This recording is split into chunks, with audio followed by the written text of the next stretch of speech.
वार्ता में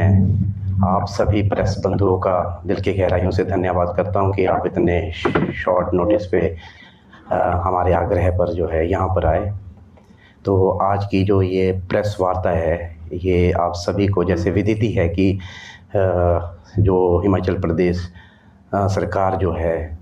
स्कूलों में जो है सीबीएसई को ले आ रही है, जो 145 के करीब जो है स्कूलों को जो है सीबीएसई के अंडर लाया गया है और कई स्कूलों को जो है मर्ज किया गया है। आज इसी विषय में जो है हमने प्रेस वार्ता जो है बुलाई है।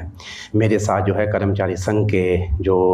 उप प्रधान है देशराज ठाकुर जी यहाँ पर मौजूद है, महासचिव निखिल जम्ब जी है और संघ के अन्य पदाधिकारीगण, महिला सचिव सभी यहाँ पर उपस्थित है इस विषय के संदर्भ में। और मेरा आप सभी से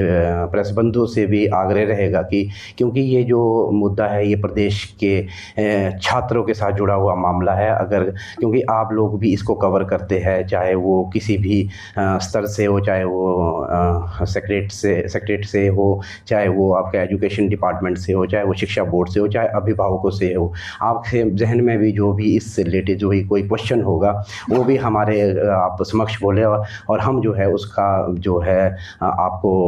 पूरी जानकारी के साथ और पूरे तथ्यों के साथ जो है इसके बारे में हम भी आपको बताएंगे। आपको जैसा को विदित है कि प्रदेश सरकार ने है जो है सीबीएसई में को यहाँ पर लाया गया है, तो हमारा जो कर्मचारी संघ ने पहले भी इसके लिए विरोध भी किया था और सरकार के समक्ष जो है हमने अपनी बात को भी रखा था। हम शिमला गए थे, माननीय मुख्यमंत्री महोदय जी से भी हमने इस संदर्भ में बात की थी, तो उस टाइम हमें सिर्फ आश्वासन मिला था कि इस संदर्भ में हम जो है पूरे तथ्यों के साथ पूरे उसको स्पष्ट करेंगे और तभी जो है इसको लागू करेंगे। लेकिन 2 दिन बाद कैबिनेट में इस निर्णय को ले जाया गया और इसका निर्णय ले लिया गया।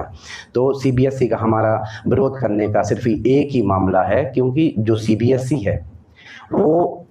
पाठ्यक्रम जो है हमारा हिमाचल प्रदेश स्कूल शिक्षा बोर्ड का और सीबीएसई का एक ही है, क्योंकि हम एनसीईआरटी को फॉलो करते हैं और जो हमारी सेंट्रल जो है ये सीबीएसई जो है वो भी उसी का है, करिकुलम भी हमारा एक ही है। तो देखो किताब भी वही रहेगी,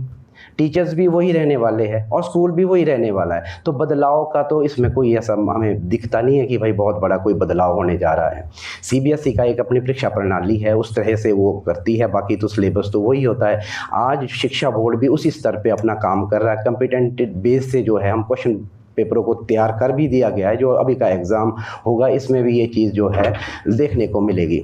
हमारा यही सरकार से भी यही आग्रह रहेगा कि इस पर आप जो है पुनर्विचार करिए, क्योंकि ऐसा नहीं है कि भाई बहुत बड़ा कोई बदलाव होने जा रहा है या कुछ होने जा, क्योंकि आप एक स्कूलों में सीबीएसई लागू कर रहे हैं और दूसरे स्कूलों में आप जो है सीबीएसई या एजुकेशन बोर्ड का वो है। तो आप लोगों को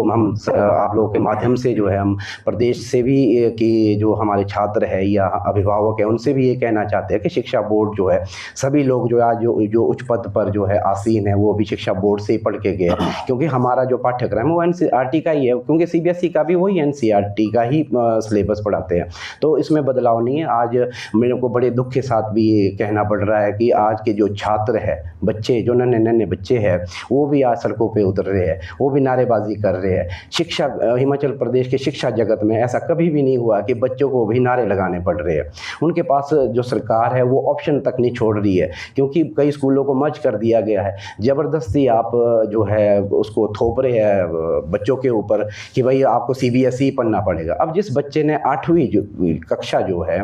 आपने वो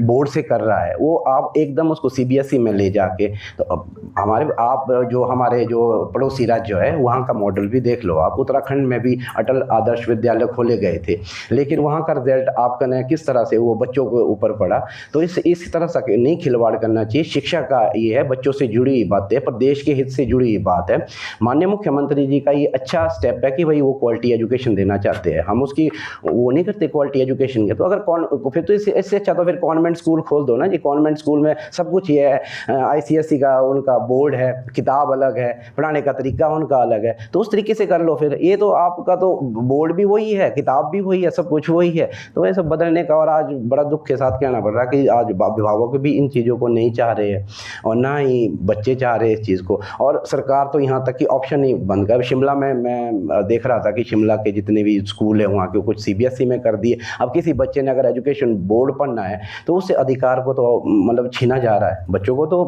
अपनी इच्छा के अनुसार होना चाहिए कि भाई मैंने एजुकेशन बोर्ड पढ़ना, ICSE बोर्ड पढ़ना, या फिर मैंने CBSE बोर्ड पढ़ना। तो ये है, हम एक बार फिर सरकार से आग्रह कर रहे हैं, विनम्र आग्रह कर रहे हैं, आप माननीय मुख्यमंत्री जी से भी मैं कि आप इस पे जो है एक बार पुनर्विचार करें, क्योंकि ये मामला जो है छात्र हित से जुड़ा हुआ है, बच्चों से जुड़ा हुआ है। एक तरफ आप जो है देखो, एक सुखाश्रय इतनी अच्छी योजना माननीय मुख्यमंत्री जी ने लाई है, तो वो बच्चों से रिलेटेड थी ना जी। आज आप उन्हीं बच्चों के साथ जो है वो इस तरीके से वो कर रहे हैं कि भाई उनको ऑप्शन तक नहीं छोड़ रहे हैं। तो इस पर आपको पुनर्विचार करना चाहिए सर।